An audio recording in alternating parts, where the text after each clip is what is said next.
Paz do Senhor, os irmãos. Chegamos aí a mais uma Escola Bíblica Dominical, mais um domingo, mais uma semana que se passou e nós podemos certamente, com toda certeza, dizer: até aqui nos ajudou o Senhor. Então vamos estar fazendo essa oração para a gente dar início à nossa Escola Bíblica, amém? Pai, em nome de Jesus, nós agradecemos a Ti, Senhor, por mais uma semana, mais um dia, mais um domingo, em que Tua Igreja se reúne, Senhor, através da internet para louvar e engrandecer o Teu nome. Louvamos a Ti, Senhor, porque nesse momento não podemos estar no ajuntamento na igreja, mas podemos estar aqui, Senhor.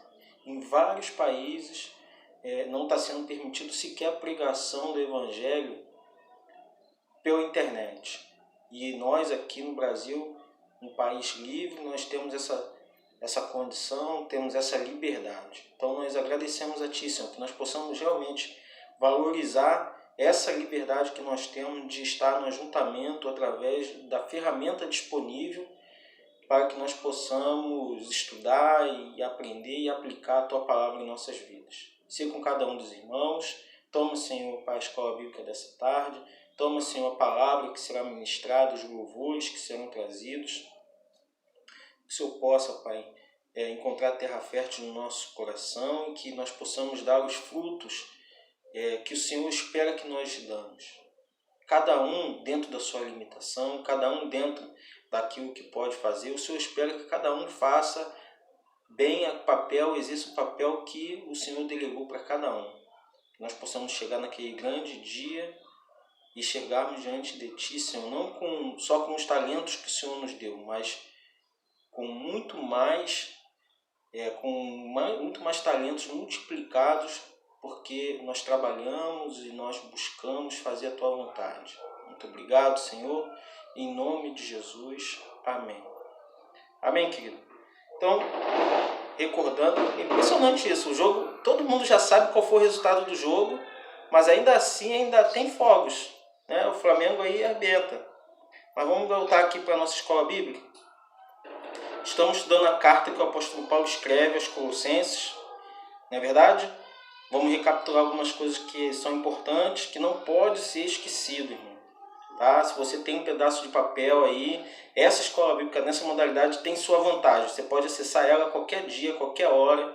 Você pode fazer anotações a qualquer momento. Esqueci alguma coisa, quero relembrar. Você vai lá na página da igreja no YouTube, acessa a escola bíblica, acessa as pregações, está tudo registrado lá. Então você não vai perder nada, né? Diferente do culto presencial que a gente pregou ali e de repente o irmão chega em casa, tanto problema que esqueceu, e aí você não tem como voltar a fita, não tem como voltar a gravação, não tem como acessar aquele conteúdo de novo. Aqui a vantagem é que você tem como acessar, né? Então aproveita, irmão, aproveita, estuda, lê, busca, amém? Conhecimento de Deus não é demais, muito pelo contrário, tá?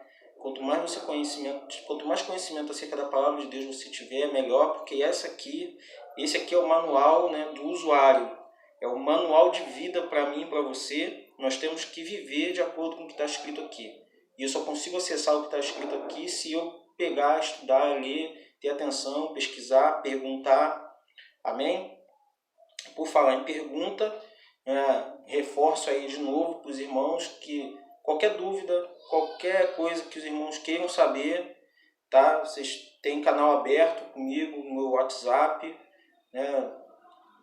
Pode fazer pergunta também pelo próprio YouTube ali, né? Você pode fazer pergunta e deixar registrado lá que a gente vai acessar e vai buscar e estar respondendo aos irmãos. Ou fazer a pergunta no grupo, ou fazer a pergunta no privado da maneira que você achar melhor. Amém? Então vamos lá. Então a carta que o apóstolo Paulo escreve aos Colossenses, tá? Lembrando algumas coisas importantes, o apóstolo Paulo não conhecia essa igreja, nunca foi lá, tá? Mas ele envia essa carta porque ele chega ao conhecimento dele de que algumas coisas estavam acontecendo lá que não era aquilo que ele gostaria que tivesse acontecendo dentro da perspectiva da vontade de Deus, tá? A perspectiva é sempre, o referencial é sempre a vontade de Deus. Então o apóstolo Paulo escreve essa carta, a maior parte, 99% das cartas que o apóstolo Paulo escreve, Ele está preso, não numa prisão comum, mas ele está preso numa prisão domiciliar, que dá a ele o conforto de poder escrever essas cartas, uma vez que ele era cidadão romano. Tá? Então é muito importante a gente ter essa consciência, senão o cara estava preso e estava escrevendo carta. É a mesma coisa que o preso hoje mandar WhatsApp ou mandar um e-mail. Então, naquela época, tá, o cidadão romano ele gozava de algumas prerrogativas, que uma delas era ter a prisão aí domiciliar. Então, paramos lá no versículo 11, se não me falha a memória, e aí lemos o 12, mas eu vou começar do 12 hoje, tá? Então, capítulo 2, versículo 12, o apóstolo Paulo ele começa falando assim, ó, que a igreja, né, nós estamos sepultados com ele, Cristo, no batismo, e nele também ressuscitaste pela fé no poder de Deus, que ressuscitou dos mortos. E quando vós estáveis mortos nos pecados e na incircuncisão da vossa carne, vos vivificou juntamente com ele, perdoando-vos todas as vossas ofensas.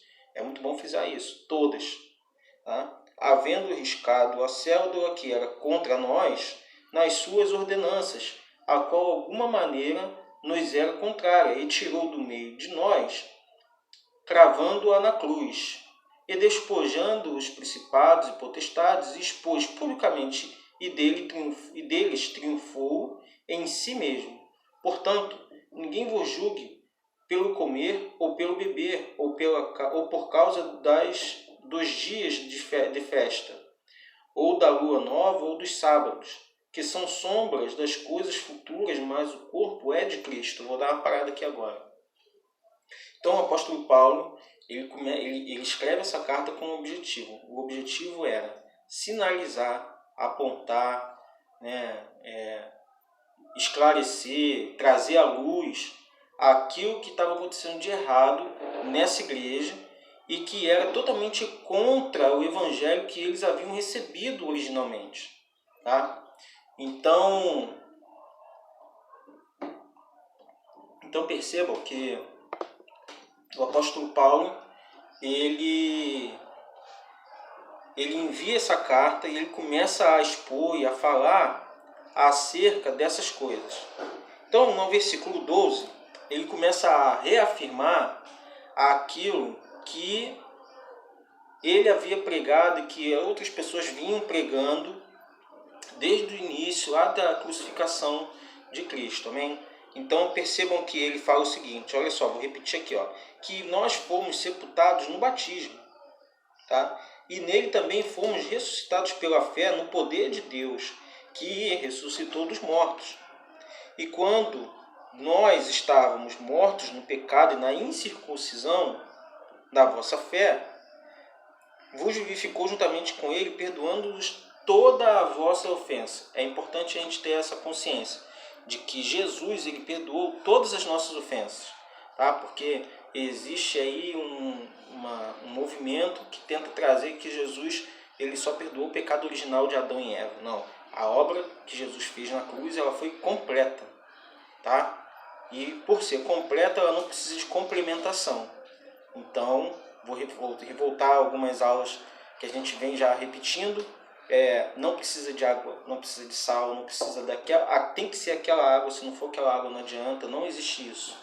Então, a obra que Jesus fez na cruz, ela foi completa e plena, tá? Do começo ao fim, tá? Então, não precisa de reforma, tá? A igreja ela pode passar por reforma, o homem pode reformar, trazer novas coisas, agora a obra que Jesus fez na cruz não precisa ser reformada, não precisa de emendas, nada disso. Ela está completinha, tá bom? E aí ele vai lá e diz, olha só, que foi riscada a cédula que era contra nós, a dívida que nós tínhamos. Tá? Foi riscada a dívida que nós tínhamos e ele tirou do meio de nós e cravou aonde? Na cruz. Então a cruz foi onde foi lançada toda a nossa dívida, todo o nosso pecado, tudo que nos retirava, tudo que nos fazia ser indignos, foi jogado na cruz. Tá? Então, Ele riscou. Não existe mais dívida. Você e eu não temos mais dívida porque Jesus pagou a nossa dívida. O que nós temos que fazer é reconhecer esse pagamento. Então, reconhecer a obra que Jesus fez na cruz, reconhecer Jesus como único e suficiente Salvador, significa reconhecer que a sua dívida, a minha dívida, foi paga perante a lei, perante Jesus, perante Cristo. A nossa dívida foi paga. Amém, querido? Então, hoje, a escola bíblica vai ser bem mais curta, porque esse assunto eu quero dividir ele em 3 ou 2 partes, porque é extenso. Então, hoje foi só aí uma introdução, para na semana que vem a gente entrar mais profundo nessa questão da dívida, nessa questão da cédula, nessa questão, né, de nós termos os nossos pecados perdoados de ponta a ponta, e não somente o pecado original. Então a gente vai aí dar uma aprofundada melhor nisso, vamos perder um pouco de tempo, mas aquilo que eu dizia já lá na escola bíblica presencial que a gente tinha na igreja, né? Não estou preocupado em cronograma, né? Não estou preocupado se eu vou terminar de estudar essa carta em 1 mês, ou 2 meses, ou 3 meses. A minha preocupação é que ao final, os irmãos e eu, nós tenhamos plena consciência e pleno conhecimento daquilo que está escrito, daquilo que Jesus quis falar, daquilo que Deus quis falar, daquilo que Ele falou através do seu servo. Amém, querido? Fica com Deus e e que nós tenhamos um culto abençoado hoje. Amém?